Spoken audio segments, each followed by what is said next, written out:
Service in Mobile has issued a special marine warning for coastal waters from Okaloosa, Walton County line to Pensacola, Florida, out 20 nautical miles.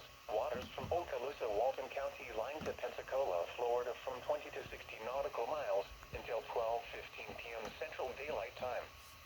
At 11:14 a.m. Central Daylight Time, strong thunderstorms were located along a line extending from 15 nautical miles southeast of Oriskany Reef to 45 nautical miles southwest of Okaloosa Deepwater Reef, moving northeast at 30 knots. Hazard: wind gusts 34 knots or greater.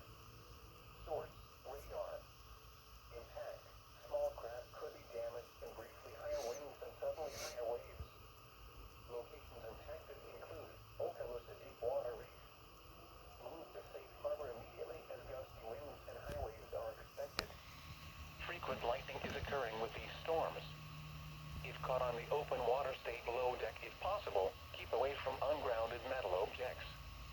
Repeating, a special marine warning has been issued until 12:15 p.m. Central Daylight Time for the following marine locations: coastal waters from Okaloosa, Walton County line, Florida to Pensacola, Florida, out 20 nautical miles, and waters from Okaloosa, Walton County line to Pensacola, Florida, from 20 to 60 nautical miles.